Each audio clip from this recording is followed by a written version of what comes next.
تو اس لیے میں نے گزارش کی کہ میں ذرا پہلے بات کر لیتا ہوں. پہلی بات تو یہ ہے کہ جی یہ کوئی پہلی دفعہ اسلام آباد میں آل پارٹیز کانفرنس نہیں ہوئی جس میں کہ سیاسی جماعتوں اور وکلاء اور میڈیا کے علاوہ سول سوسائٹی کو بھی بلایا گیا ہے. ایسی بہت سی آل پارٹیز کانفرنس جو ہے وہ اسلام آباد میں ہو چکی ہیں. میں بہت زیادہ ماضی میں نہیں جاؤں گا. ماضی قریب میں مجھے یاد ہے کہ یہاں پہ جو بہت سے زوما تشریف فرما ہے ان میں سے کئی زوما 2016 میں جو بی این پی کی ایک آل پارٹیز کانفرنس ہوئی تھی اس میں موجود تھے. پھر 2019 میں بھی ایک آل پارٹیز کانفرنس ہوئی تھی جے یو آئی کی, اس میں بھی موجود تھے. اس کے بعد یہاں پر اسلام آباد کے ایک ہوٹل میں ایک اور آل پارٹیز کانفرنس ہوئی جس کے نتیجے میں پی ڈی ایم کا وجود آیا, مارز وجود میں آئی پی ڈی ایم. تو اس وقت عمران خان صاحب کی حکومت تھی. تو کسی بھی حکومت نے جو 2016 میں تھی یا 2019 میں تھی اس نے اس ایکٹیویٹی کو روکنے کی کوشش نہیں کی جو کہ انڈور ایکٹیویٹی ہے. لیکن یہ ہم پہلی دفعہ دیکھ رہے ہیں کہ چند ماہ پہلے بھی کوشش کی گئی تھی اسلام آباد کے ایک ہوٹل میں ایک آل پارٹیز کانفرنس بلائی گئی, اس میں لوگ دور دور سے آئے, اس کو نہیں ہونے دیا گیا, اس کو روک دیا گیا. اور اب آج ایک دفعہ پھر ایسا ہی ہوا ہے. مجھے یاد ہے کہ 2021 میں جب پی ٹی آئی کی حکومت تھی تو سپریم کورٹ بار ایسوسی ایشن کے صدر تھے لطیف آفریدی صاحب, انہوں نے بھی ایک آل پارٹیز کانفرنس بلائی تھی. تو اس میں انہوں نے وکلاء اور سول سوسائٹی اور پولیٹیکل پارٹیز کے ساتھ ساتھ میڈیا کے نمائندوں کو بھی بلایا. تو ان دنوں میں مجھ پر پابندی تھی اور عمران خان صاحب وزیر اعظم تھے. تو میں نے وہاں پر ظاہری بات ہے یہی کہا کہ بھائی لوگ کہتے ہیں کہ پاکستان میں سینسرشپ نہیں ہے, تو میں سینسرشپ کی چلتی پھرتی تصویر ہوں. تو اس پر بہت لوگ ناراض ہوئے تھے. تو آج اس وقت تو صرف میں ایک آدمی تھا, آج جب میں آپ سے بات کر رہا ہوں تو ہمارے 6-7 جو صحافی ہیں, 6-7 اینکرز جن کا تعلق مختلف ٹی وی چینلز کے ساتھ ہے وہ آف ایئر ہیں. اس وقت تو شاید میرے لیے بہت سے لوگ بولتے تھے, لیکن اب صورتحال یہ ہے کہ ان کے لیے بھی کوئی نہیں بولتا. ابھی پچھلے دنوں کچھ اپوزیشن رہنما جو ہیں وہ کاشف عباسی صاحب کے گھر پہ گئے تھے. تو مجھے یاد آیا کہ جب عمران خان صاحب کی حکومت تھی اور کچھ صحافیوں پر حملے ہوئے اور کچھ صحافی جو ہیں ان پر مقدمات درج ہوئے, تو میں شہباز شریف صاحب کو, مریم نواز صاحبہ کو, مولانا فضل الرحمان صاحب کو لے کر میں سب کے گھر گیا, اور جن کے گھر گیا ان میں سے شاید یہاں پر بھی کچھ موجود ہوں گے. تو یہ میں آپ کو یہ ساری بات اس لیے بتا رہا ہوں محمود خان اچکزئی صاحب کہ ہم عمران خان کے دور میں بھی یہ کہتے تھے کہ صحافت پر پابندیاں نہیں لگنی چاہیے, آئین پاکستان پر عمل درآمد ہونا چاہیے. ہم آج بھی یہی کہتے ہیں. ہمارا موقف نہیں بدلا, حکومت بدل گئی ہے, حالات نہیں بدلے, ہمارا موقف بھی نہیں بدلا. آپ بھی اس وقت یہی کہہ رہے تھے, آپ آج بھی یہی کہہ رہے ہیں. لیکن یہ کہنا, میرا بھائی ہے مصطفیٰ نواز کھوکھر, اس نے کہا جی کہ دیکھیں عمران خان کے دور میں بھی آل پارٹیز کانفرنس ہوتی تھی لیکن اس نے نہیں روکی. بات آپ کی درست ہے, انہوں نے نہیں روکی, لیکن ان کے دور میں بھی میڈیا پر پابندیاں لگتی تھیں, پولیٹیکل پارٹیز کو وکٹمائز کیا جاتا تھا, ہم اس کے خلاف آواز اٹھاتے تھے. جو ہمارا موقف اس وقت تھا 2019 میں, 2020 میں, 2021 میں, ہمارا موقف آج بھی وہی ہے 2025 میں. اچھی بات ہے کہ اب آپ کا موقف بھی بدل گیا ہے, آپ بھی ہمارے ساتھ ایگری کرتے ہیں, اور اس لیے ہم یہاں پر موجود ہیں آپ کو بتانے کے لیے کہ آپ کا موقف بدلا ہے. ہم اس کو خوش آئند سمجھتے ہیں کہ پہلے آپ کے دور میں صحافیوں پر پابندیاں لگتی تھیں, آپ خاموش رہتے تھے, پولیٹیکل پارٹیز جو ہے ان کو وکٹمائز کیا جاتا تھا, انسانی حقوق کی خلاف ورزیاں ہوتی تھیں, آپ خاموش رہتے تھے. اب آپ بول رہے ہیں تو بڑی اچھی بات ہے. اور جو جاوید ہاشمی صاحب نے بات کی قائد اعظم کی, یہ بات سب سے اہم ہے. دیکھیں قائد اعظم محمد علی جناح جو ہیں وہ صرف ایک وکیل نہیں تھے, بہت سے لوگ نہیں جانتے, باقاعدہ اس پر ایک ایک نہیں دو کتابیں موجود ہیں. قائد اعظم محمد علی جناح ایز اے جج، وہ جج بھی رہے، انہوں نے بطور جج بھی کام کیا، اور جو بطور جج ان کے فیصلے ہیں وہ اویلیبل ہیں، کتابی صورت میں موجود ہیں. تو وہ وکیل بھی تھے، جج بھی تھے، سیاستدان بھی تھے، اور بطور پارلیمنٹیرین ان کی جو تقریریں ہیں لیجسلیٹو اسمبلی آف انڈیا میں، ان تقریروں پر مشتمل ایک کتاب بھی موجود ہے، جناح ایز اے پارلیمنٹیرین.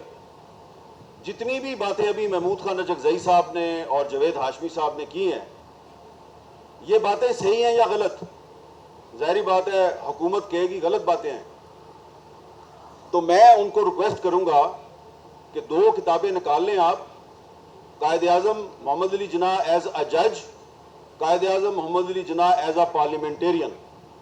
دونوں کتابیں سامنے رکھیں، اور پھر یہاں پر جو باتیں ہو رہی ہیں ان کو سامنے رکھیں، اور آپ فیصلہ کر لیں کہ کون صحیح ہے کون غلط ہے. قائد اعظم محمد علی جناح نے پارلیمنٹ میں رولٹ ایکٹ کی جب مخالفت کی تو انہوں نے کہا تھا کہ بغیر ٹرائل اور بغیر مقدمے کے کسی بھی شخص کو ایک منٹ کے لیے بھی گرفتار کرنا یا جیل میں رکھنا جو ہے وہ اس کو غلط سمجھتے ہیں. It is the violation of the constitution, اور یہ قانون کی خلاف ورزی ہے. ایک منٹ کے لیے بھی آپ کسی ایسے شخص کو جیل میں نہیں رکھ سکتے، پولیس کی کسٹڈی میں نہیں رکھ سکتے جس کے خلاف کوئی مقدمہ نہیں ہے یا اس کا ٹرائل نہیں ہو رہا. جوڈیشل ٹرائل کا لفظ انہوں نے استعمال کیا.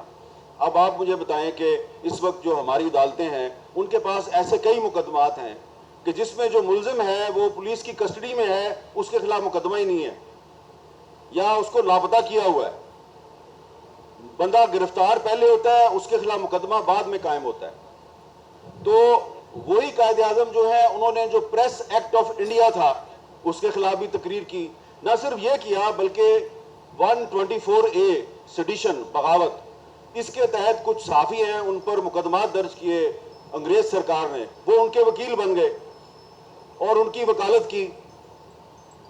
اب وہی جو 124A ہے اس کے تحت آج کے پاکستان میں بھی ابھی تک مقدمے درج ہوتے ہیں. تو یہ میں نے بات اس لیے کر رہا ہوں کہ ہاشمی صاحب نے قائد اعظم کی بات کی، تو جو کچھ بھی ہم آج یہاں پہ گزارشات کر رہے ہیں یا جو بات میں کرنے کے لیے آیا ہوں وہ وہی باتیں ہیں جو ہم نے قائد اعظم محمد علی جناح کی تقریروں میں پڑھی ہیں، ان کے بیانات میں سنی ہیں، اور ان کی سٹرگل سے ہم نے سیکھا ہے. کوئی بھی بات جو ہے وہ 1973 کے آئین کے خلاف نہیں ہے. بات یہاں پہ یہ ہو رہی ہے کہ ہم نے آئین کا تحفظ کرنا ہے. تو جب 2016 میں مسلم لیگ نون کی حکومت نے پی کا قانون منظور کیا اور کہا جی کہ ہم فیک نیوز کے خلاف ایک قانون لا رہے ہیں، تو ہم نے اس وقت بھی کہا تھا کہ آپ فیک نیوز کے خلاف نہیں ہیں، آپ دراصل میڈیا کی آواز دبانا چاہتے ہیں. تو اس وقت ہماری بات نہیں سنی گئی، اور پھر بعد میں وہ قانون پی کا 2016 مسلم لیگ نون کے ورکرز کے خلاف استعمال ہوا، اور ان کو گرفتار کیا گیا، اور پھر مسلم لیگ نون اس کی مخالفت کر رہی تھی. پھر 2021 میں عمران خان صاحب وزیر اعظم تھے تو پارلیمنٹ سے وہ قانون منظور نہیں ہو سکا یا اس میں ترمیم نہیں ہو سکی. صدارتی آرڈیننس کے ذریعے پی کا امینڈمنٹ آرڈیننس 2021 جو ہے اس کو ایک صدارتی آرڈیننس کے ذریعے انفورس کیا گیا. ہم نے اس کی مخالفت کی، عدالت میں گئے، اسلام آباد ہائی کورٹ سے اس کے خلاف سٹے لیا. میں آپ کو یہ باتیں اس لیے یاد دلا رہا ہوں، کچھ لوگوں کو بری بھی لگ رہی ہوں گی، ہمارا موقف نہیں بدلا. 2016 میں بھی پیکا کے خلاف تھے، 2021 میں جب پی ٹی آئی کی حکومت تھی اسد کیسر صاحب، ہم اس وقت بھی خلاف تھے. آپ سپیکر قومی اسمبلی تھے، ہم پریس گیلری سے واک آؤٹ کرتے تھے. کوئی ہمارے پاس نہیں آتا تھا کہ یار وہ آپ نے واک آؤٹ کیوں کیا ہے، آئے آپ واپس آ جائیں، کوئی نہیں آتا تھا ہمارے پاس. اب جب 2025 میں اس حکومت نے،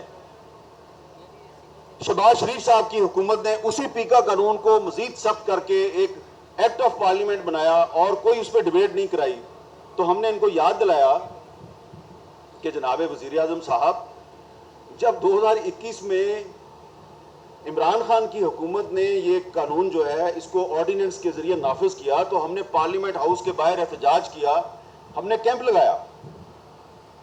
آپ وہاں پر آئے, بلاول صاحب آپ کے ساتھ تھے, مولانا فضل الرحمان آپ کے ساتھ تھے. آپ جوتے اتار کے ہمارے ساتھ اس پروٹیسٹ میں بیٹھ گئے زمین پر اور آپ نے ہمارے ساتھ اظہار یکجہتی کیا. اب آپ وہی جو پیکا قانون ہے اس کو مزید سخت کر کے پارلیمنٹ میں بغیر ڈبیٹ کے اس کو آپ انفورس کر رہے ہیں, تو یہ آپ غلط کر رہے ہیں. کسی نے ہمیں کوئی جواب نہیں دیا. تو اس لیے آج اگر آپ بھی یہ کہہ رہے ہیں کہ آئین پاکستان کا تحفظ ہونا چاہیے تو ہم آپ کے اس مطالبے کی تائید کرتے ہیں, کیونکہ یہ جو پیکا ایکٹ 2025 ہے یہ آئین پاکستان کے خلاف ہے, یہ آئین کے خلاف ہے, اس لیے ہم اس کی مخالفت کر رہے ہیں.